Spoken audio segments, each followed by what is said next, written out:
Welcome to episode 4 of the weekly intake. Here to make sure you start your Saturday with a splash of sodium from Studio 6 in Denver, Colorado. My name is Kick Tripod, and with me, of course, is the one and only Trevor May. What's up, Trev? What is up, Kicked? And currently from beautiful Fort Myers, Florida, where drivers disconnect their turn signals before they leave their house. Dude. I'm Trevor May. I'm here. I need to point something out. You guys... Really quick, I need to point something out. You guys can't see this, but from my angle, Kicked here has 2 different cameras.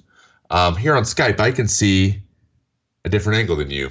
And his keyboard looks like it's connected to an iMac. Now, are you using an iMac to record this podcast? If you say yes, I'm going to be disappointed in you.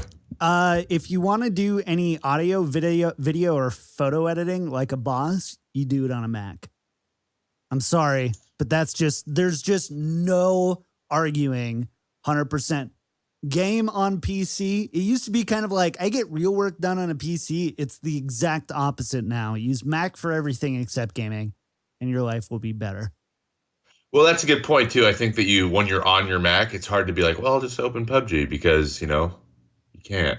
So I guess gaming way better on PC, man. It is way better, yeah. Okay, all right. You know what? I take it back. I had an iMac. I used to play League on an iMac, so I'm not even gonna.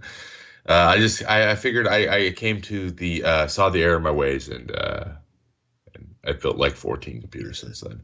It's to answer your question though, it takes 3 computers to record this podcast. So, yeah, next level. It's next level, but it's so smooth once you do it. Like it's. There's no other way I'd rather do it now that I've got it all set up. Took me about 100 hours to figure out how to route everything, but once I figured that out, I actually called out an entire week of work about 3 years ago.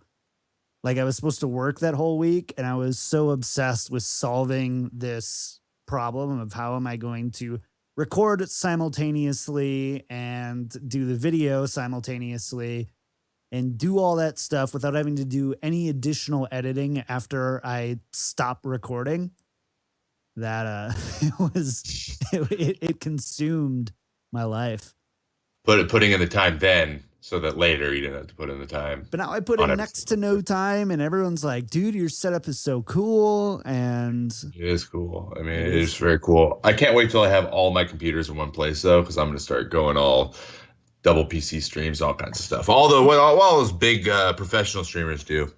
You should just buy a computer setup in each of the 50 states. Just in case. Just in case. They're like, put it into your contract, your baseball contract. Like you need an office, a gaming office in every state that you're traveling in. I'm sure that'll fly. Trevor, where are you? I'm just setting up my gaming office in Vermont, just in case I'm ever here in Vermont. It is a very pretty state. They do. It's a very short season. So anyway, leading into the podcast here, guys, let's talk about what is up this week. We have 4 topics. One of which, none of them, they're all very broad, how we've been doing it lately, and probably going to go off on little tangents, but we're going to talk about the future of eSports we're touching again, basically on a topic that we've talked about in the past. Future of eSports in terms of franchising, in terms of mass viewership and how that's going to be activated, and then how data is affecting esports. We'll all get into that. We're going to talk about Fortnite Battle Royale because we have not really done one of these in a month or so. And there was a lot of hype built around it, and it's kind of held steady, which is pretty impressive. For those of you that don't know what that is, Google it right now. Then we will talk about new games, some strategy games, FPS games, a new platformer that many of you have seen probably some streamers break their controllers playing. and then a couple RPG adventure games that I was able to test out. And then we'll finish up by getting pretty hyped up for TwitchCon, which is next weekend. Both Kicked and I will be there, and also BlizzCon. The 2 weekends after that, which Yes. John, aka Kick Trip Pod, me and him will also both be at that, because those are my 2 get away from Florida trips. So a lot of exciting stuff coming up here in the next hour. So let's get right into it. Let's do it. Okay, topic 1. I'll take this one to start. All right. Future of esports. I built a business around this premise, trying to think about where esports is going, what they've done in the past, how that model isn't working as well as it should have in a money way, and will it work, because traditional sports culture is a little different than video game culture. Mm-hmm. And so first question is franchise going to work? Franchising, one, starts off on the right foot because of the amount of money that has to pour into the market right away. So can you, just so I'm on the same page with you, what do you mean by franchising? So franchising meaning regionalizing teams where league spots aren't arbitrary based on like who's the best. So like if you think about it this way, like ESL, Apex, they're not, or historically, there's a little wiggle room on who is involved based on play-ins and all this stuff. So it would be more along the lines of a soccer league where there's relegation, not in any real like structured way, but like technically a team could fall out and another team could rise to the occasion and then be involved in the league the next season. Franchising is there's organizations that control a spot, and a lot of times it's regionalized. They control a spot and then they build their team. So the team switches out in and out, but the organization that owns that spot is the same every time. So the traditional, like, I have $5,000, I can start an esports organization. I'll get all my friends together and we'll be the Overwatch team. That is going to not go away because that still is important for moving up. But in terms of that being the top, that team being able to go to the top, in that format is going to kind of go away. Now, that sounds like sad, right? You know, but the little guy doesn't have a chance. No, the little guy absolutely does have a chance. You just have to, it'll be done in a different way that when you're at the top, it'll be making a lot more money than had you done it the other way because of the way that the league is structured. So Overwatch League, obviously, we hit on that a lot. Franchising. Kraft family, who owns the Patriots, and they're part of this huge VC firm that owns a bunch of different teams. The Wilpons and the Sterling VC Group. It's a bunch of people that own all of the New York teams, like the Mets is the big one, the Wilpons own. Comcast. We all know about Comcast, don't we? Comcast owns the Philly team. We're starting to see a pattern here where a $20 million price tag starts to bring in real big players who now are willing to spend lots of money to have something succeed. And when that happens, players start to see the people playing the game start to see benefits of there being more money involved in their team being successful monetarily, which makes being a professional gamer no longer a pipe dream. And as we all know, entertainers make lots of money. They have nice stuff. You start to see people flocking to wanting to be like them. And that's when fandom starts. You know, fans of the Kardashians, fans of, you know, all these YouTubers, Justin Bieber, or whatever it is. And athletes, same thing. Kids grow up like, I want to be like Derek Jeter. I want to be like Ken Griffey Jr. I know these are old school guys. They don't play anymore, but I want to be like Jose Altuve. I want to be like Mike Trout. That's what brings the next level of baseball player to the big leagues eventually. It's the same thing. It's going to be the same thing in your sports. I think that franchising is going to allow that to happen. So it's exciting for me. A lot of people are hipsters, which takes me to the next kind of topic here. Esports hipsterism or video game hipsterism. Every group has its own hipster culture, right? To where we were there before it was cool. That's a problem.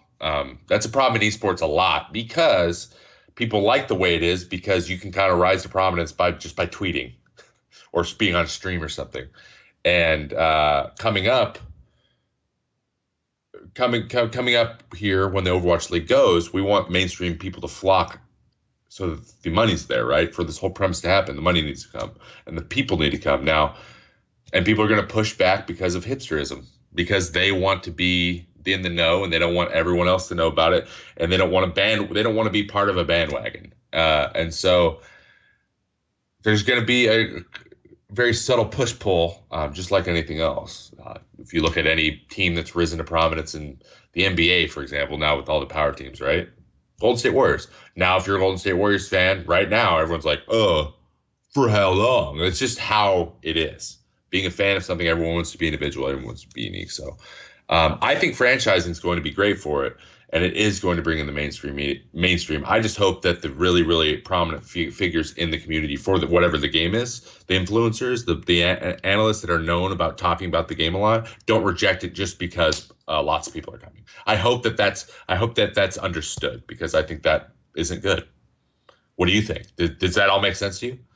It definitely makes sense. I mean, franchising, I think, is one of the most exciting things to happen in esports since probably LCS, the international, those really huge tournaments. And I've been following Overwatch League really close. And that basically Overwatch League is asking the question, what does it look like when we start implementing traditional sports models into esports? Initially, people kind of leaned into, hey, we're on the internet, we're everywhere. Let's not worry about having, geographically based teams. Makes total sense, I think, at the end of the day, when you're building something up, right? Because you get the best talent, they can basically play from just about anywhere as long as they're in the same, continent, I guess. You can't really do overseas tournament very well just because of ping and stuff. But overall, you have that, right? And I think that makes a lot of sense. You also, there was kind of a misnomer that sports got geographically based because to televise them, you only had so many channels, and so you only could see so many teams. When you're on the internet, now you can see this many teams. Believe it or not, people just want to root for their own team and root for where they're from or where they were or where they're currently living, or, I love Boston, yay. And so I think franchising makes a lot of sense, but I think something that you hit on is a really important piece that people underestimate is proper channels of development. It's, for you, Trev, you've probably been playing some form of baseball, T-ball since 5, 6? Yeah. Right. 5. So and you've been developed through that, probably did regional teams and, played high school. And then I don't know what you did specifically in the majors, but you got single A, double A, triple A, and then you've got the major leagues. For video games, it's hey, I'm really good at video games. Now I'm a pro. Or I'm not a pro because I don't know anybody. Yeah, or you're not a pro. You don't know anybody. You don't have a network. You don't have the time. You don't have the work ethic. A lot of people don't realize how much time it takes to actually be a professional player beyond just skill. It's a work. And you can't just quit your job and say, hey, I might have I can have a chance here. I don't know why or how to determine whether or not I have a chance, because there's no framework put in. There's no path. There's no structure. Just like you said, I was 5, and then when I got to be 12, and then when I got to be 14, I got to play all these levels. I got to be 14. My dad said, hey, do you want to play in the professional? Do you want to be a big leaguer? Because at that point, Jamie Moyer was throwing 80 for the Mariners. He's like, you already throw as hard as him. You throw harder than him. So I was like, oh, Jamie Moyer and me are the same, which is a complete joke, but I started comparing myself at that time, and then I was like, okay, this could be real. Then I saw play high school, play summer ball, go travel, go play around get seen by scouts. That should be my number one goal. So I went to camps. I was like, going to Division 1 is number one. I got to be able to go do that. And if not, get drafted. This is how you can do it. And playing in front of people was the thing. Right now, it's Wild Wild West. It's who did you play against on stream? Who do you know? Who are you doing with? What pro do you know is playing? And then he vouches for you for his team to get you tryout. That's how it is. There was you're either an amateur, you're not on a team, or you're a pro, you're on a team. Those were the two options. And now Overwatch League is forming. That's pros. Now everything below it is also going to form, and that's where those $5,000 I started an esports organization things come from. And who knows? You might see franchising into minors. You might see all kinds of stuff trickle down from that. But as you start to develop these leagues where players like, if I play in this league's obviously above it. If you win this league, you got to go to this league. I got to play on this team. I have a path to where eventually I can play in the OWL. In a year, it might be shorter, right? Because it is video games, and there's a very easy way to like progress through and be seen very quickly. But you have to have somewhere to play to either one, develop your professionalism and know that like take it seriously for at least a period of time before you're playing as a professional. But yeah, those are all things that need to happen and haven't happened in esports. In the 15 years, everybody keeps saying, I hear these things about the guys who formed ESL, and this isn't part of their vision. They didn't see this part. They didn't see this being an obstacle, I don't think, very clearly. And it is. So the franchising kind of starts to help at least draw that line, and then allows everything below it to function. Now, as long as, and I personally have actually spoken to people at Blizzard, giving them this clarity that, hey, when these leagues below are going to start trying to build that talent base in a professional way so that they can feed people in the Overwatch League, you need to support it in a lot of, as many ways as you can. And part of the prizes need to be maybe move away from huge prize pools, right? And move towards getting seen. That is the hope. The people are like, oh, I make money, but I don't know if this is going to allow me to play any past the end of this tournament.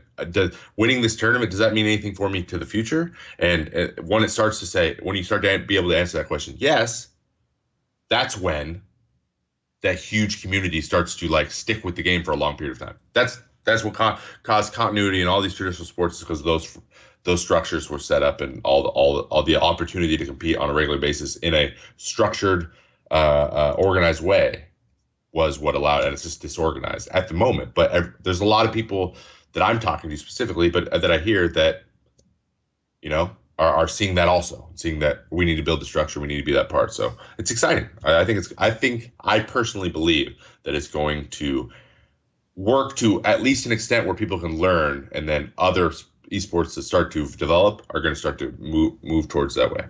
And I think that just players being paid off of like tournament winnings and splitting that, I feel like is pretty antiquated as it is.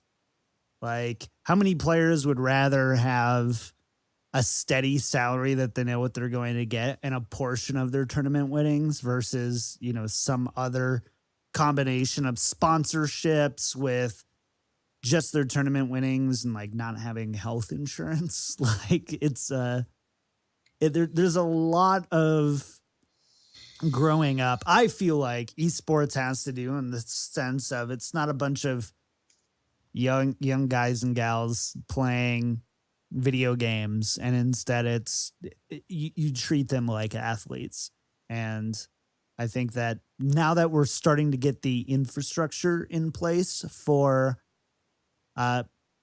athletes to have that with esports, I think we're finally getting there. But it's probably, I would say, at least another 3 to 4 years of refining. I feel like every season of Overwatch League, we're going to be seeing different changes to even how like contracts are written up. Like right now, Defran was banned from competitive Overwatch because he was throwing in Blizzard sanctioned tournaments. He wants to come back now. What does that look like from a contract perspective on, protection for players as well as organizations, that if they pick up a player like Defran, who is incredibly talented, probably one of the best DPS players, at least like Tracer style DPS players in the world, what does it look like to protect the player and the organization based on that? We're in the past, signing with whatever Cloud9, your contract doesn't really do anything except tell you how much you're supposed to make. Yeah, they're really basic. I've seen a few professional player contracts, and the 3 of the 4 that I saw were less than 5 pages. Which, to be real, my like when I sign a contract for like a new job, that's just basic things. It's longer than that. So it's got a lot of maturing and growing to do for sure. But yes, but the encouraging thing is a lot of people know and are coming to that conclusion and know what kind of it needs to look like. So a lot of the steps can happen. But again, I think and one big step, I've been invited to go speak to the Overwatch League orientation in Anaheim at the end of November, and it's very similar. They got this right already, and it's probably has something to do with the business team they brought on that has background in traditional sports. Is these guys have to be professionals? They have to know what the heck they're like to expect. And so we have something called the Rookie Development Camp, which is supposed to teach you don't be an idiot on social media. Here's your security. Here's how like Major League security works if someone's stalking you or things, because that stuff happens. Or someone's trying to like, you meet someone at a club or something, and then, if they're a problem, they follow you around, or they're trying to get money. This stuff happens. So you learn all about that stuff and like what your options are and how to protect yourself. And then just how to like what it's like, what the grind is like every day, knowing that you're getting ready for the weekend, right? And then on Monday, you have to get ready for the next game until the season's over. It's like every day for months.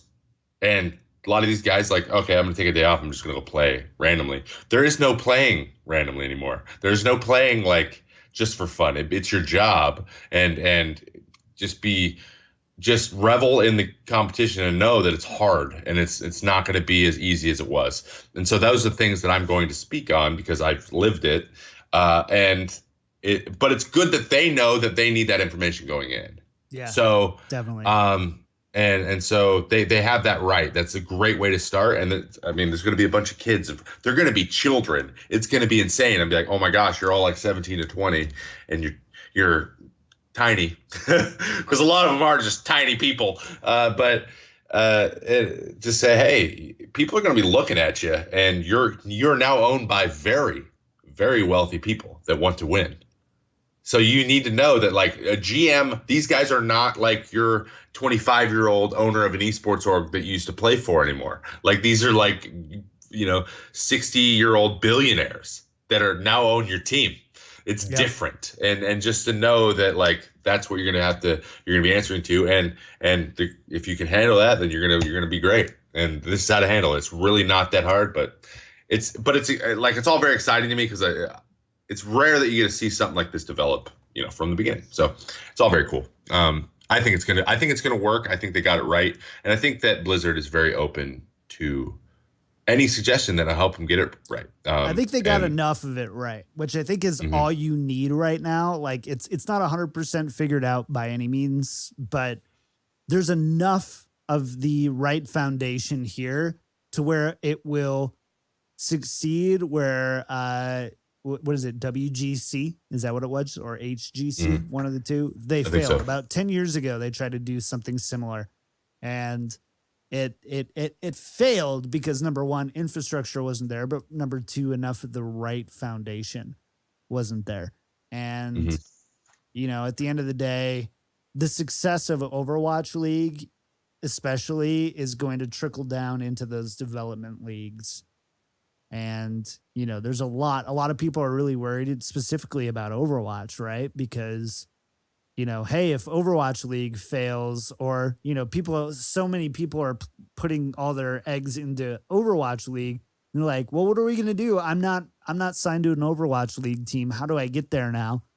And then once you realize that Contenders happens 3 or 4 times a year for $100,000, and all of these Overwatch League teams can have up to 5 events per year that can have huge prize pools, and it's stuff you realize, oh, okay, they actually did think this through. But all people want to say is it's going to fail. There's only 12 teams. There's only one team from Europe, and that's Cloud9, which is technically an NA organization. And I get that, right? But it's the proper foundations. It's better to have 12 of the right teams than 28 of the wrong teams. Yeah, and half of the Spanish football team soccer league is freaking Brazilian and English and Japanese. Like, come on, guys. 50% of the 2009 Yankees were not from the United States. Exactly. So you need to think about it this way. Yes, if you didn't make the Overwatch League roster and you didn't sign to a team, you are not done playing Overwatch professionally. Like that's what people are going, because that's how it's always been, right? Oh, this league is supposed to be the end all league. No, if I'm not in the league, I'm not a player anymore. No, you're just not a pro yet. You're just not a pro yet. There's still hope for you to get into the league. All you have to do is play in these other leagues. And if you Right? think like that, how well would you have done in Overwatch League anyway? Like anytime you would face that type of adversity, you're just exactly. And that's the thing. That's what people assume because that's how it's been. That's what their experience is. That's what everyone else's experience been in esports. People will be like, okay, I'm on a pro team, and then like for a month, and then they get dropped from their team. They're like, all right, I'm gonna go back to my other job. Like that's just, if you want to do it, you're gonna have to do it, and it's gonna be harder because there's gonna be a lot of people trying to be there. And then that's how you separate. That's how it becomes really fun to watch when like all these people had to go through all this stuff, learn and develop as people and as players, to where the competition is just insane, and you don't have that one guy on your team's like, this is easy, whatever, I can just go do whatever if I don't do well here. That's not going to be how it is anymore, which is good for the game, the esport, the community. And really quickly, the last part, I just wanted to get through this real quick. How important is data to esports? Just because this is a personal thing for me too, huge. We're going to see just the way that baseball has gone all data and NBA has gone all data, and football is all like, now they have the camera that hovers around the football and you can watch the trail of the football the whole time, and QBR is insane, and like how efficient routes are, and they keep going through, they have all this really detailed information. It's really fun to watch. And baseball has Statcast. You can see how hard homers are hit and what the angle is, and you know how fast the guy's arm's moving. The whole sports science type thing. People who play video games are already thinking that way. You think of hardcore WoW players back in the day, and vanilla and BC, like going on elitist jerks and finding out where theory craft, yeah. Theory crafting. Think about theory crafting. Theory crafting, yeah. Think about theory crafting, though. Just think about it. It's all based on math. So if you can be like, okay, this guy is insane at hit scan, and this is why, because like if you look at a guy like between let's take two famous streamers who are really good aim, okay? Summit and Shroud. Who would you say? I thought you were going to say me. Sorry. Okay, continue. I was going to say me and you. Okay. Summit and Shroud. Everyone says, okay, who's better? Well, Summit is. Or not Summit, sorry. Everyone would say Shroud is because he played on, he was better in CS, and, you know, he's not, whatever the reasons are that are all kind of intangibles, right? Just like eye tests. But I guarantee you, if they tested how quickly they go from some sort of testing system between picking up a target and then clicking on the target, Shroud is faster. More, I guarantee it. I guarantee you his adjustments are just that much quicker than Summit, and I bet you that's an actual data-driven reason why he's actually better consistently. Because if you can just see his target recognition is insane. So you can start to then find new players, and then start to find diamonds in the rough, the same way that every other organization goes. And then media, or every other sport has. And then media picks it up, and they go, oh, this kid has these. He could be the next Sinatra. And then everyone's like, gets on that train. Now they all want to watch this kid stream, and they want to see him play. And then now there's this whole fan base following who's next in the league. And that is what makes these things successful. Who is next? Fans. They follow them up, and then you get the sectors all the way up and down, and you got to create the framework for them to play. So data is a huge part of it, and it's readily available because it's a video game, and it's literally a program tracking everything. Well, and that's so something that you brought up is really interesting, because Overwatch League initially was going to have a combine, right? Where you are actually going to put players through an amount of baseline tests to test the type of things, just like I always think of football, right? You've got your 40-yard sprint, you've got bench press, you've got some vertical leaps, you've got some passing drills, pass defending drills. You've got these basic litmus tests for the I would say like the athlete IQ. It's not necessarily saying they're the best quarterback, but it's saying they're capable, or they've got these skills developed to this level. One issue that we have right now is that, to your point, it's a video game. It's a series. It's, you know, billions and trillions of ones and zeros at the end of the day. It all can be brought back down to math. We haven't yet developed what makes a good Overwatch player or what makes a good CS player. For your example, okay, so the time, the time to go from where your mouse is located to where a target is, right? There's, like tons of websites that are all about like snap aiming and stuff. Like we've got some idea, but I think that there's no standardized ways. No. there's no standardized ways, and they're not totally agreed upon it. And they're all like, none of them are in client in ways like I can go down to the gym right now and work on my bench press, right? And get ready for that combine. I can't necessarily go into Overwatch and work on like snapping or looking at, hit this amount of headshots in 30 seconds, right? Things that you might want to look at as that, or cooldown tracking, imagine, something like that. There needs to be more of that. And I think that's why they removed it. I think a combination of existing organizations not ready to let go of their rosters or not willing to go through a combine for season 0 and season 1, combined with the fact that there's no real baseline agreed upon tests for this combine. I think that's why we missed it for season 0 and season 1. But I think we're actually going to see that going into maybe 2019. We're going to actually start to see players go through these different tests. The problem is that tests, at the end of the day, people just spend a bunch of time on them and don't actually play the game. So how do you make sure that it's enough for the game, right? Because at the end of the day, if you're a football player and you think all that matters is your vertical leap and 40-yard dash, and that's all you practice and you have the best scores there, that doesn't make you a better wide receiver necessarily. And so there's a lot there that esports hasn't solved, that professional sports have solved, in the sense that even like the combine, right? Like combine is just a temperature gauge for the many different aspects of being a professional player. And right now sports wants to, to swing the pendulum one way or the other. This is just one of many aspects of making it and the highest level of professional esports. So I believe that there needs to be the ability to develop these tests in games. So like there is a point where like for example, if you play McCree and you're always like jerking around, right?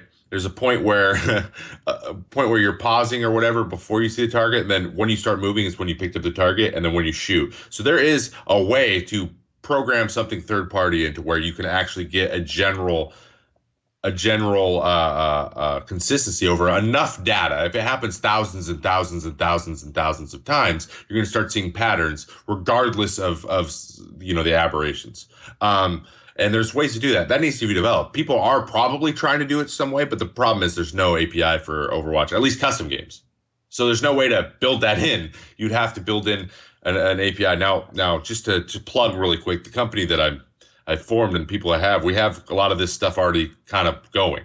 But I believe there's two elements too. There's the eye test. There's always going to be an eye test. If two humans are playing anything and anything all the time, now there's companies out there that want to make everything automated, make a bot learn scout for you, which is never going to be the end all, because some human is going to be making human mistakes, and they're going to have human emotions, and they're going to be really clutch sometimes and then really, really tight other times, and they're going to be completely different people. Clutch. And it takes people who coach them, or people who know them, or people who have seen them play over a long period of time to kind of identify if they have the mentals to make up, or if they're just a flake or whatever it is. That scouting part of it is always going to be with the stats. So I think the statistics are the ability to at least find these deep analytic statistics like sabermetrics is there already. Like the data therefore is there for us, because the whole data entry like barrier that's in traditional sports, where analysts have to like map where the pitch was and this and then they have to do it over time. That can all be done. Using like third-party apps to track it. So like we can get the stats now, we just can't. We're not to where we can use it in any real way yet. So that's great. So anyway, we spend 25 minutes already on the first thing like we usually do. Um, so I'm gonna just continue to talk about topic two. Esports, I think is going to go well. I think it's going to be data driven. I think that all those things are going to happen. It's going to take time. It's going to take development. But judging from people I've talked to, there's a lot of people that see that vision, and that's a great place to start. But let's talk about something a little bit more frivolous, a little more fun. The world is obsessed with battle royale games. And recently, a game called Fortnite was released. And to be honest, myself included, a lot of people were like, well, so what the hell do we do? Like, what's the point? And it's a beautiful looking game, very smooth, right? Thousands of things to do. They hit the MMO part of MMOs that people love, where it's like a daily thing and you get loot. There's like do something and then get a reward. Like that gratification was there, but you didn't know what you were getting the rewards for. And you didn't know what you were going to do with the stuff you were getting, which was a major problem. Then they release with the advent of PlayerUnknown's Battlegrounds, and it's literally still so unoptimized that it's hilarious. They made a battle royale game. They did a bunch of punny alliteration names of their little loot spots. It's on a tiny, smaller island, still 100 people. You come in with a freaking umbrella and you land. The loot system's kind of clunky at first and goofy, but then you get really quick and it's very simple. And there's no laying down in bushes, which is not, you can crouch in a bush and be completely invisible, but there's no laying in grass in a fog forever. And it's just kind of fun. It's fun to play with your friends. It's fun, and it must be the fact that you're a cartoon, and it must be the fact that when you shoot your bullets, that they hit, if it hit them, it hits them. And if it doesn't hit them, it's because you missed, not because the game didn't register that you hit them, which is a big deal. And the games go a little quicker. And so it's just like you die and you're like, start a new one. It'll take a minute. We'll get in and we'll land really quick. And then the game will go fast, as opposed to Pubg. 20 minutes goes by, you're looted out of your mind. And then you get the drop on someone, you hit him 4 or 5 times, and it says to hit him in the arm over and over again, and he turns a one taps you in the head. And you're like, this is just bad game development and game design, not my skill, which is what drives me insane, which actually takes me to the next salt level with here on the weekly intake. So as it pertains to Fortnite, I'm having fun. I still play it for an hour or two a day. Even hopping in with solos and because you have the ability just to destroy another team. Because the thing is, a lot of people that play Fortnite aren't FPS players per se. So there's skill gaps are large in cases to where a whole team could be shooting at you and nobody is hitting you because they're not used to aiming at anything. So what do you think? It's tough because I've spent a good amount of time playing PUBG, not nearly as much as you. Same with Fortnite. And there's a few things I have found some of the best and most fun times of my life gaming have been when things are broken, or when you find some sort of exploit, for example, Dota, right? And those and the whole MOBA genre essentially was founded from a exploit in Warcraft 3 that turned into a mod.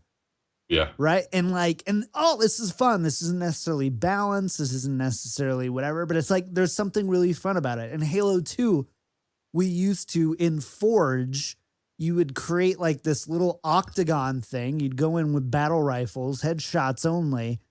And that's how you got good at headshotting in Halo. And it was again, the Forge wasn't actually designed to be able to do that. Mm-hmm. There was a way you could lay the walls down that made it really fun. And I'm trying to figure out why I look at PUBG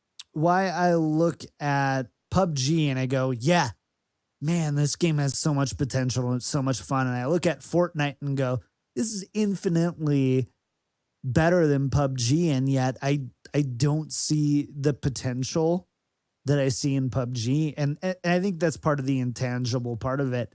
It's frustrating and salt inducing and inexcusable, honestly, when it comes down to these bugs and the desync and the lag with PUBG is, for some reason, it like makes that drug more addicting. Mhm. At the same time, with Fortnite, I love their spin on it with building, right? Like that's such a cool way of like, build Mhm. up a little fort, heal up. There's so many cool things. You're running towards to a blue zone, and you're blocking the view of somebody else who's, gonna get caught in the gas or whatever it is on Fortnite. And I love that aspect of it. And maybe it's just the fact that it's cartoons. Maybe it's that intangible piece of it's almost too well done and too consistent. And it's a cartoon, therefore it won't make it. But I still look at it and I'm like, I don't know. It's really difficult for me. And I prefer the Fortnite version more, but I can also play it on Xbox where I'm a lot Yeah. better. I'm a lot better trigger than I am on PC. I don't know. So, I think what it is one thing. PUBG is just more satisfying. It is because it's just higher skill cap. Especially with the fact that like when you win a Fortnite game, right? You get 7 kills. It's really hard to get more than 10. Like even in it, just because you can't move fast enough. So the only reason you can get 20 kills in PUBG is because you can drive around in a car and shoot everybody. Who, if you're better, you can get out of the car, outplay them over and over and over again, and just kill everybody. That's what Grims would do when he played all the time. That's what Kong Fan does all the time. I mean, that's what Doc does when he's playing really well. Is he drives around the car and gets people to shoot at him. That's how he gets lots of kills. So that they can't do that. You can only run so fast. So it's faster, but it's also slower paced in how many in a row you can fight and how you can get pinned and all that stuff. So it is different in that way. Um, and I totally get what you mean. It's like it's like a side bay kind of game. It's not anyone. No one's gonna be like, I'm a Fortnite player through and through. PUBG is there's so many people playing it, and there's so many different ways to outplay somebody. It's just so much better when a guy sees you, you see each other, you both have a tree to be in front of, and you win that fight. You're just like, I just dominated you specifically. And this is in PUBG. You're like, okay, I put up a wall, and then he destroyed it, and now we're both in the open. And there's so much RNG and hip firing that you're like, you can still get the skill gap kind of closes in that way to where you can be way better. And third person, it's third person, so like you can be way better, but you can still get beat in a one-on-one situation based on they have a better weapon, or they in PUBG, if you have around the same gear, like if you both have, see, you're both hip firing in Fortnite from 50 meters, like it's pretty much a coin toss. If they have if you both have your crosshair anywhere near each other, like your spread. And that's one thing. PUBG or Fortnite, I wish there was some sort of ADS on every gun, and just like the worse the gun is, like the better the quality of the gun, like the scope should just get better, I feel like. Or more clear or something. Or just they can make everything have a red dot, except it's just like it has an element of being fuzzy. Or I don't care what it is. I just want ability to like put a crosshair on somebody and generally have an idea of where, instead of just being like bah, Right. bah, bah, from, it's just if they have a sniper rifle or that terrible BR now with the scope, and you're firing from the hip, you're just not going to win. Like it's just not. So I'm with you. I'm still playing PUBG a lot more. And I think it's a gambler thing. I think it's almost like gambling. it Like, is. It probably is what is it is. enough of the desync and whatever going to affect the other person more than it's going to affect me in combination with my obviously superior shot. And I think Obviously, it's and that like there's got to be something in the brain going on, because by just about every measure, PUBG is the worst kind of arena shooter, whatever they're calling the battle royale game. battle royale is the worst compared to H1Z1 and compared Optimization to ways, yes. yeah, from Like how the game functions. yeah, Yeah. it's the worst, right? There's no It is the reason worst. why this should have 2 million concurrent viewers, shatter records, and at the same time just not even work. Like sometimes you can't even back get out of a inside. game in the menu. like Like come on. Like, that's not, and they're like, we've already got loot boxes in it after they said they didn't. Like, this is a completely mismanaged game. And it doesn't They don't even matter. have an animation when you open loot boxes. Like every game Or when has you some win. custom. Or when you win, you just get winner, chicken dinner. It's like a line of text. Versus, what are you talking about? And your gun empties its clip, dude. Don't forget about that. Well, my clip is always empty in that game. It feels like that was a complete accident. Guarantee you a bug, and they just left it in because it became part of the win. To be honest, I love the winner chicken dinner thing. I actually love that from the moment. I didn't need anything else. I didn't need to be like, yeah. And you notice that Fortnite does that too now. Like they didn't add anything either. It's like it goes, you're the number one winner, and then like it shows where the next circle would have closed, like as a glitch, and you're like, you guys did this on purpose, so it would be like Pubg. Like you could have done anything here. So what you're saying is people are coding in glitches to match the fact that Pubg can't fix theirs. Yes, exactly. I love it. And they're trying to copy everything that made it successful, but the another thing that's different, and this is probably the last thing we should hit on here, is the meminess. So like you can't meme as much in Fortnite. You can 100% meme your face off in Pubg, running around with a VSS and a crossbow. And then, for example, last night, I was playing with some buddies, third person. There was a guy hiding in the gas station for the last guy, and I ran in and panned him to death, and we won. And that's. But of course, what happened? My first swing, I missed him. Second swing, my pan went through his body without connecting. But then when he turned around and looked at me, then I could headshot him and killed him with the pan. So I had the first experience of getting memed in Pubg like a week and a half ago, and there was like 30 people left. We're walking up to the edge of the circle, and all of a sudden, out of a bush, a guy no clothes on whatsoever, level 3 helmet, no clothes, frying pan in hand, was sitting in that bush probably the whole game, runs up to me with a pan. I'm screaming. I think I have the clip on my Twitch. I'm just like, ah! And I'm like trying to shoot this guy with a level 3 helmet and a frying pan. And I killed him. But it wasn't because I outskilled him. Clearly he outskilled me there with the memes. And it was just like, and that's a really memorable moment. And Pubg, with all of its flaws, creates really memorable moments. That's why it's so streamable. Yeah. Because you never know when the game is going to respond the way it should. So it's like almost every kill is memorable. And maybe that's what it is with Fortnite.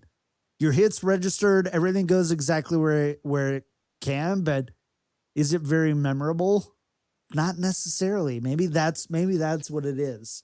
Like the invulnerable pan thing. Like they made that like that. Well, it probably was a glitch, and then they just left it because it became like the hallmark of the game. Like I've seen a clip of a guy with a shotgun. The guy's trying to hit him with the pan, and every time he swings, the shotgun bullets are hitting exactly in the pan 4 times. Like the guy blocks it, swinging the whole time, then jumps and headshots him. Yeah. I saw another one, which is probably the funniest clip I've ever seen, and anybody it's in one of the Dear Someones. It might be three weeks ago, and it was the opening scene. Basically, they're in George Pole. One guy is downed next to one of the middle one in the triple stack, right? They're like up against the building, and he's getting his buddy up. It's the third person, so they can see around him. And another guy's coming. It's the very beginning of the game. He's getting his buddy up, and you can hear their comms. And the guy's coming with a machete. So he's like, oh, God, he's coming with a machete. He's like, get me up. They're like 3 seconds left. The guy runs up to him, swings over his head with the machete, hits the wall, swings it with the machete again, hits the wall, misses a guy who's crouched twice. And then the guy gets up. The guy who was got up got a shotgun. The other guy has no gun that was getting him up. So the guy with the shotgun turns, shoots his teammate, trying to shoot the guy with the machete, downs his teammate, and then the guy with the machete hits him in the head as he shoots him with the shotgun, and everybody dies. And it then was PlayerUnknown's bans them for team killing. Probably. Probably did. Probably. But of course it was the whole thing that the kid in streaming is just screaming at his friend for shooting him. And it I tears. There were tears in my eyes. I was like, you just won't get this in Fortnite. This is better than Fortnite because of this. Can I ask you a question? It's a little bit off topic. I need to Yeah. ask you, where do you land on stream sniping being bannable? Yay or nay? I think that literally applies to like 4 streamers in the world, to where they have enough stream snipers where it literally ruins everything.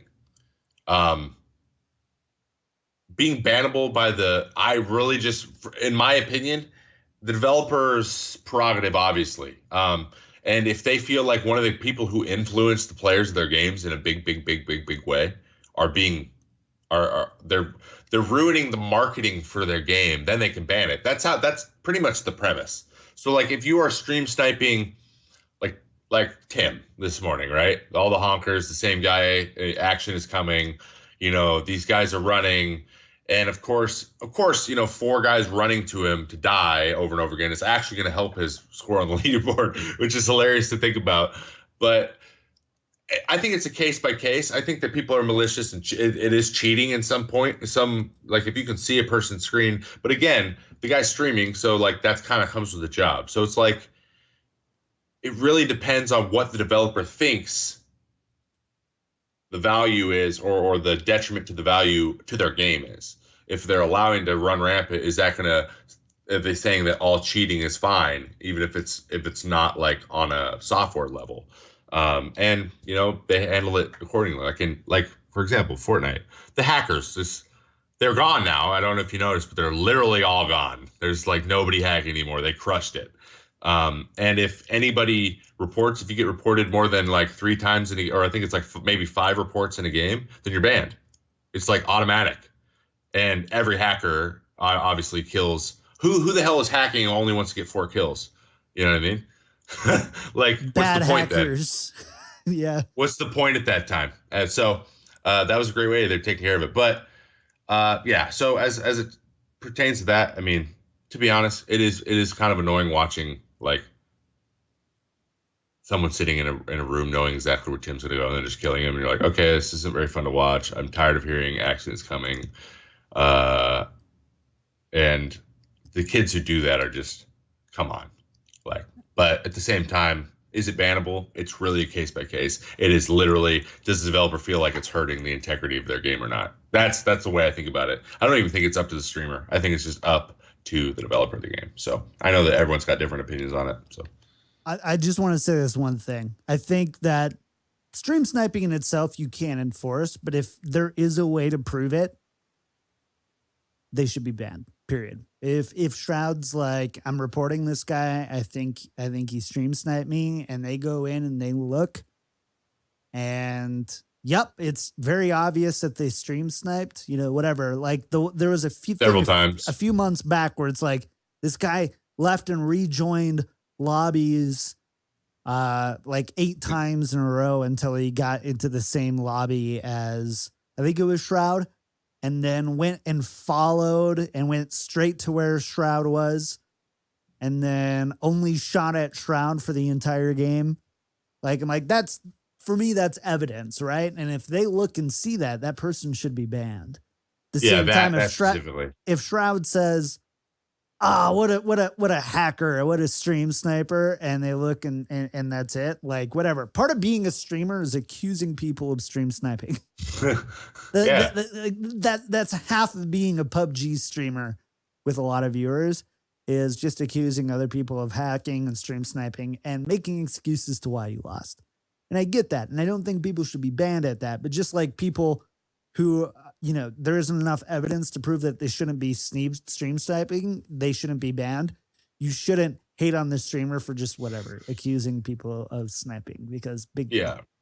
Yeah, again, it always comes down to just like, if there's evidence the person's just general cheating and is doing it maliciously. If there's evidence they're doing it maliciously, they only shoot at Shroud, and all they want to do is kill Shroud. And I know Shroud was very cool with it. Now he's just kind of like, well, Chad actually hates it now. So like Shroud's kind of like, stop being so flippant with it. But yeah, if you're going to try to like actually ruin a person's game over and over again, it's cheating at that point. It's cheating because if you're trying hard to kill them. Now, if you're just running around or whatever, it's funny the first time, but then then it's just annoying in that it's annoying. It's just actually annoying. It's not annoying because you're ruining my gameplay. It's annoying because it's annoying. You're annoying. You're an annoying person. Like that's why it's annoying. So it's like if you're sitting next to me just talking the whole time, like Right. stop. You're annoying. So yeah, again, if you're cheating, if you're screen peeking, if you're digitally screen peeking, then you're cheating at that point. So you probably should be gone. But yes, let's Next Fortnite's one. great. Next one. Let's go on. Next one, next game, next thing. Let's touch on a few new games. Let's just give it a couple minutes here. Some new games have come out that I have had the opportunity to play. I don't know actually how much you have played these. I know that Total War Warhammer isn't a game that you have played yet. It is in the Total War series. It's like Civilization, except you get to play the battles. The Total War games have been out for 15, 20 years now. I was a starting medieval Total War fiend, by the yeah, way. it's the same. Best It's medieval the same Total game. War player you've ever played. So I played Rome, the original Rome, which was like the first one, like crazy. And then Rome 2, and then Shogun, and then Shogun is Japan. And now there's like the Mongol one, or the Kublai Khan one, or the Genghis Khan one, the whole thing going there, and like medieval Total War and all this stuff. So there's tons of these games. Total War is based, or Total War games are just like Risk, and you have to control the map. You're trying to take over the world basically, and then you send your armies around. But then you can actually zoom in on the play field and then be the general in the army and send people in cavalry, send them out. And you got to keep track of the whole thing, keep the plate spinning, and it gets pretty nuts, especially when you have like an army with 2 reinforcements and you have 1 reinforcement, then you got to move 2 army. It's just crazy. And I loved it. I played it on stream yesterday. I thought we had a good time with it. I lost every fight. And this one's based in the Warhammer universe, which I'm not really. I've never read any of the books. I know that they have like a sci-fi Warhammer world, which Sci-Fi 3000, which is way in the future or whatever. Then they have the fantasy one that's like just basically Lord of the Rings with high elves and dark elves and all this, or like some combination of World of Warcraft and it got me thinking that I really want them to come out with a Middle Earth Total War. I think that would be a killer game. But it's fun. I'm playing as dark elves. I'm just running around trying to take over. Evidently, we're obsessed with just murdering everything. That's all the voice lines, like murder. Like everybody just says that over and over again. But it's really nice looking. There's a lot of like little side battles that you can like side quests that you can take that are like these, like have a cutscene and like it's like supposed to be like a historical battle that you can fight, which is cool. And yeah, it's there's a lot of cool elements, and then you got to keep track of like your treasury and all that stuff too. So it's got the whole strategy thing going, and I'd highly recommend it. I think it's hours and hours of fun. And then we got the FPSs. Have you played either one of these, COD, World War II, or Battlefront 2? Played about 4 or 5 games of Battlefront 2, and it was really fun.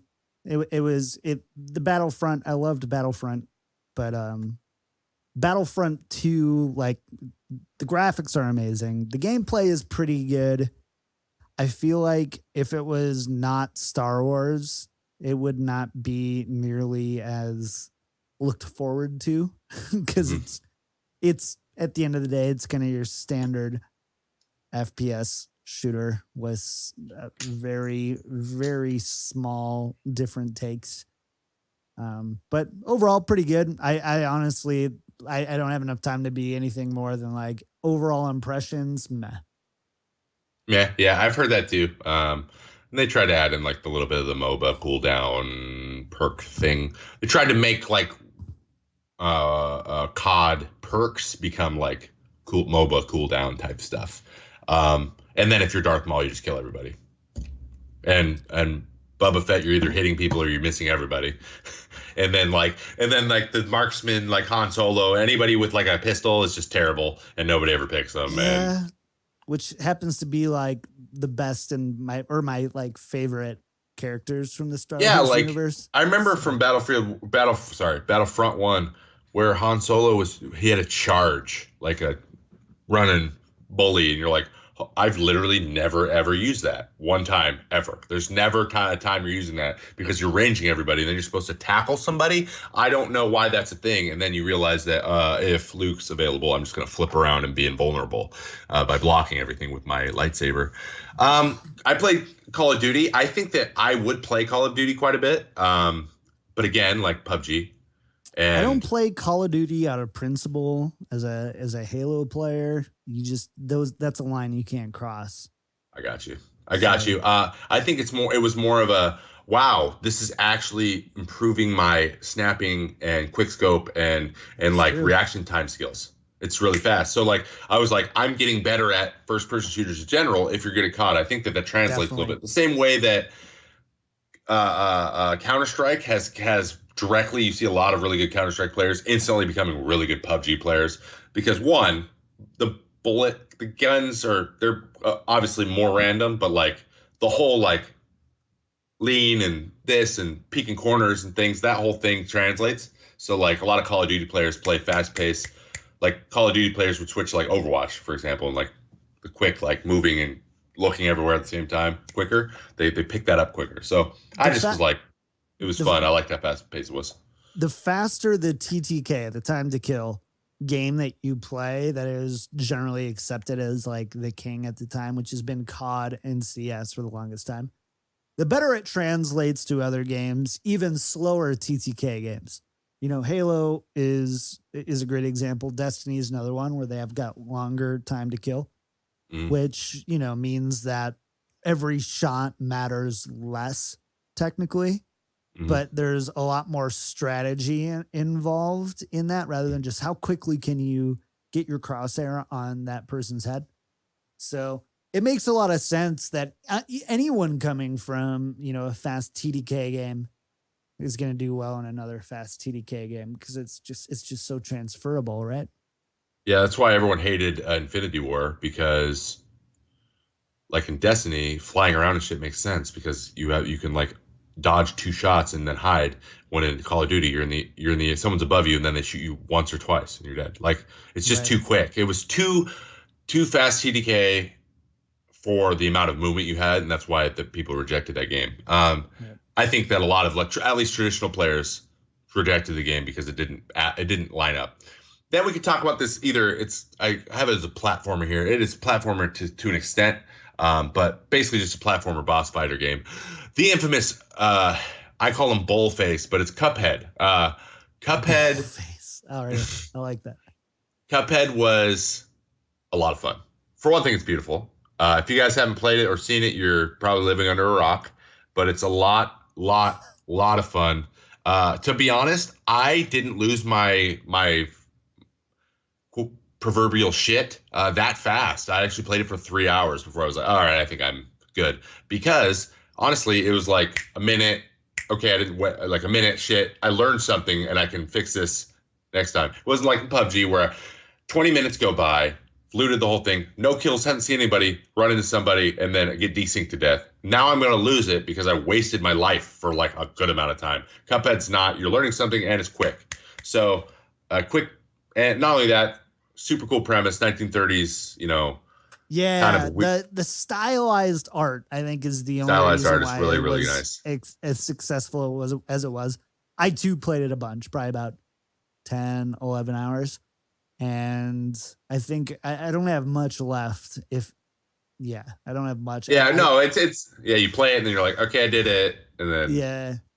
but it was But fun. it was a lot of fun, and the stylized way that they did it was really cool. They just kind of leaned into not having a lot of artists. Just kidding. And so yeah, it was a really fun game for sure. I would highly recommend it. All right, and then and some RPG games here, adventure games. I played Hob. I saw Co Carnage playing it, and then someone else brought it up in chat. Hey, you're gonna try Hob. I played it for a couple hours on stream. It was like a little bit of a gorier Zelda, old school Zelda game. Really cool art. There's no like. It felt like it was made like by the guys who made Inside and Limbo. Like there was no Yeah. There's no dialogue, and you don't really know what's happening. And it feels a little bit like Wall-E. Like there's this robot, and Yeah, he like you get your arm chopped off, and he gives you his arm. Like, and then it's a little bit like gory and a little bit dark. And you're like, what the hell? And then you're just walking around trying to figure out how things work, and what you're trying to punch a button on the ground and then like hit a thick switch and then go underneath and then start the switch. Well, how that? And so it's a puzzly adventure game, but it was fun. It's cool, and then it's really simple like fighting mechanics where it's just like guy does a thing 3 times and then he stops and then you go hit him and then you run away and he does this thing 3 times. You go stops. You go. It's just a really simple Dark Souls. But it was fun. I enjoyed yeah, it. I still have it. I'll probably revisit it, but I think that like what I did in it is just going to be me repeating that same thing. And I guess there's like some plot twists and a little bit of like how you react with your surroundings change the story a little bit. Which sure. there's like 2 main points in the game where that happens, where there's 2 paths and you can choose which one. And I think I just got to the first one. I don't really know. So I'll probably revisit it and play it a little bit. I don't know if it might be off stream, but just a day where I'm like, I'm tired of dying in Pubg. And then, I don't know if you played, you said you didn't play Hob. So you played Shadow of War, Yes. Middle East Shadow of War. What do you think? So I'm a huge Lord of the Rings Middle Earth fan. Same. I actually my junior year of high school, we had to do a project on other languages in the world, and I actually did it on Elvish. And so, Oof. you know, My God. That's next level. didn't go to prom that week or that year, and just it was a lonely time for the young kick tripod. But the future lady who would learn who would meet my Elvish speaking faiths would love it. I knew they would. And so I'm a huge Middle Earth fan. I played Shadow of Mordor, and now right. So that's what it is. Now it's Shadow of War, right? Or No, Shadow of what War, was yeah. yeah. Shadow of And Mordor, Shadow of War. okay, yeah. So and played the first one. I really liked it. The Nemesis system is really cool. I'll ignore all the lore holes and stuff in it, and just saying they're just trying to expand on stuff. But it's an amazing concept. It's definitely a game where I like the story more than I like the actual gameplay. I feel like I'm just trying to fight from cutscene to cutscene, which I actually don't mind that much. But if you're like a gameplay first person, it's just a worst Assassin's Creed. It And really is. Yeah. I mean, it's a less, the variation.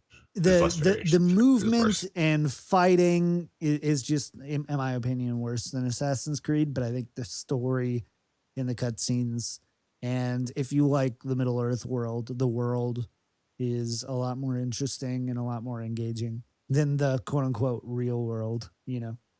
So Yeah.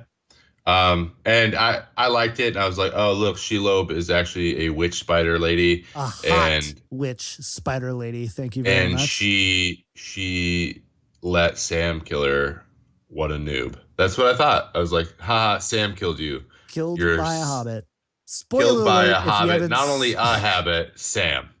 You got killed by Sam. Fairy didn't even kill you. Samwise, Sam killed yeah, you. That's embarrassing. it's true. But overall I played Shadow of Mordor as well. Did I beat it? No, because it got repetitive. And it's again like I have this insatiable like round based obsession where I'm like rankings and things that I like to compete against other people. That's my niche. That's what I like to do. A lot of people like to do that. So like story games that are like longer or like have really prolonged fighting where I finish it and then it's more for just me than like playing against anybody. I didn't really test myself. It's not as enticing. So I'll probably actually beat this one because it's really it gets challenging and there's a lot of cool things you can do. So I want to make sure I do everything. Maybe not 100%, but like just get through It's a the good series, and then story. it's a good Yeah. story. And I'm a fanboy of Lord of the Rings too. It's the greatest movies ever made.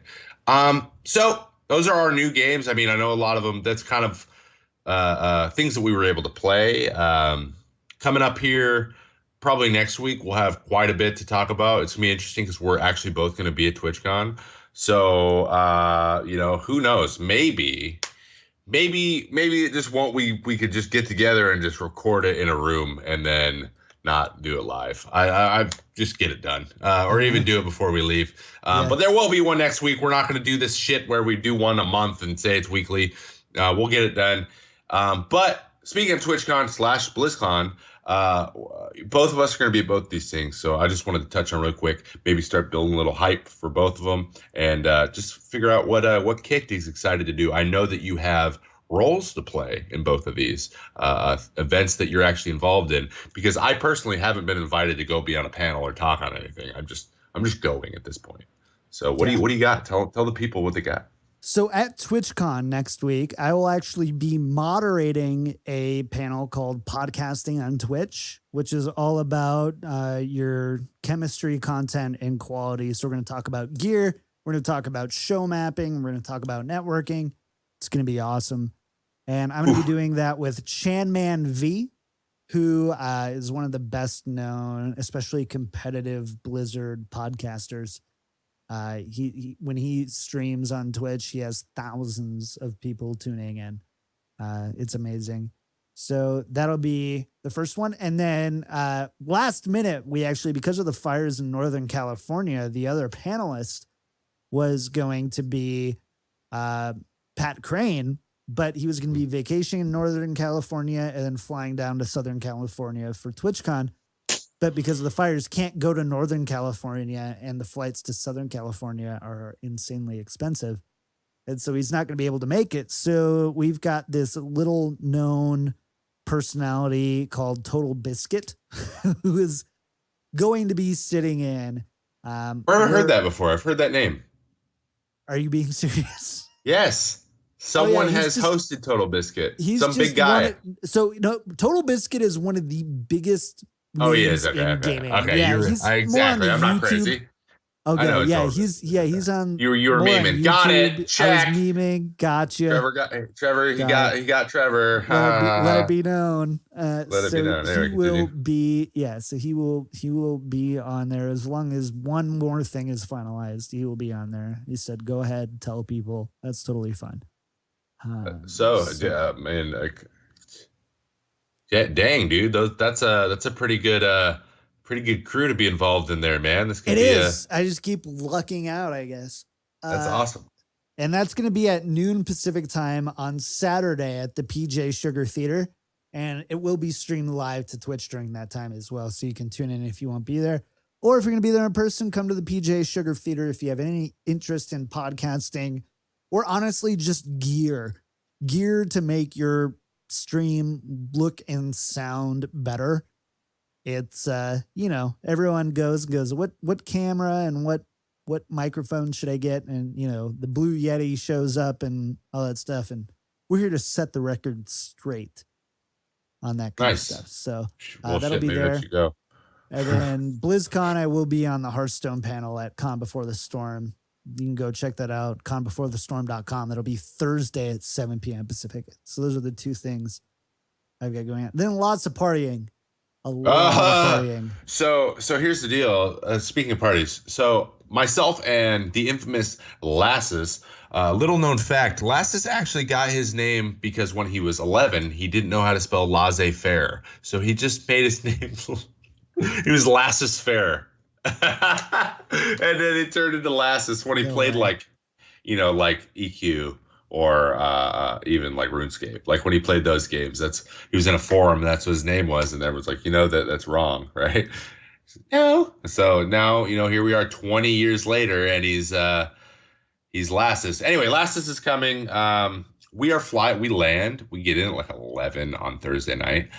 I'm legitimately going to look right when we're done here and see if we can get in like at least 2 or 3 hours earlier, because I want to at least catch the end of these things, because I was under the impression that it was towards the end of the weekend, because sometimes it is. And it's actually before it starts, which I don't know if starting all the partners off and all the Discord partners off with a gigantic hangover on day one of TwitchCon is a great idea. But you know what? You got to do what you got to do. And then on Blizzard, I have Blizzard's Villain Con, which on the invitation. on the invitation, and maybe explains literally nothing what it is, or but I'm assuming it's at night. It's 8:30 to 12:30. There's going to be alcohol involved, and it's probably a party of some sort with some really awkward cosplays, is my guess. I have no idea. I have absolutely no idea what this is supposed to be. But I always look forward to hanging out with my Blizzard friends. So I will. Yeah. So as a big Blizzard fanboy, it'll be my first Blizzard event. And Lassus is a very, very well-known Overwatch streamer, so he is also going to that.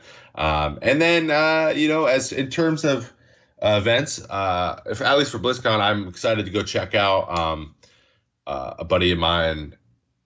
Are going to check out the World Cup, the Overwatch World Cup. Possibly go get to do some interview type stuff and I'm not an actual member of the press, but we do have the ability to get back there as a member of the press and talk to the teams and meet some of the players that I've had in my tournaments and stuff too. So that'll be very minimum. That'll be very interesting, and just kind of just experiencing it, testing out all the new stuff, and just meeting a bunch of people. That's the biggest thing for me, guys. I'm going to be just don't forget to hop on the Snapchats and the Instagrams, because I'm going to try to at least like if I see a guy, like for example, if I see Tim at BlizzCon, I would like to take a very fake, excited picture with him, because he's really not that cool. And he needs to know that. He's going to BlizzCon. He's not going to TwitchCon. Got it. So things like that. So I'm actually really hoping to use it as a opportunity to meet a bunch of people, take a ton of pictures, and actually make that stuff work too. So I'm really just excited. I really don't know what to expect. I don't really have an itinerary. So and I've been told that I'm going to more or less have to hold Lass's hand, figuratively, of course, to get him to do stuff, because he doesn't like to do stuff. So it's going to be a lot of fun. I'm excited about it, and that's where we're going to be next weekend, and then 2 weekends after that. So, awesome. And then I'm sure our episode, in the next couple of weeks, is going to be covering they're going to announce new stuff. There's probably going to be a new at BlizzCon. There's probably going to be a new animated short, maybe a new character release, or not released, but announced. A lot of that kind of stuff for Overwatch. Yeah, a lot of new content to talk about for that game. Not only that game, but Heroes of the Storm. LOL. Everything except Diablo. Yeah. There's going to be a new skin to play Heroes of the Storm to get in Overwatch. You know what I mean? Yay. Woo. So that is what I'm excited for. That is what we are doing here in the next 2 weeks. So here we are. We're a little bit past our limit, but what would the weekly intake be without going longer than it was supposed to? But really quickly, let me touch on my socials. I am TrevMay65. Yes, that is my baseball number on Facebook, Twitter, Snap, IG, and I am Trevor May on YouTube and Twitch. As for me, I'm everywhere at KickTripod, twitch.tv/KickTripod, twitter.com/KickTripod. That's where you can find me. I do Well Met podcast and the Payload podcast every week on Hearthstone and Overwatch. So make sure to check those out as well. And don't forget, if you like this show, download it on your favorite RSS reader podcast thing of choice. And 5-star reviews, Trevor. We like 5-star reviews, don't we? We do. And if you ever want to high five me in public, you better have a 5-star rating, proof of it on your phone prior to said high five. Also, last thing, really quickly before we go, I'm starting my own podcast as it regards to baseball and all things Trevor. So look out for that too. Also on your favorite RSS feed and on all the social medias as well, as I will be talking about it there too. Have a great day. All right, we're out of here. See you guys next week sometime, maybe. Who knows? I guess we'll figure that out. Bye, guys. Bye.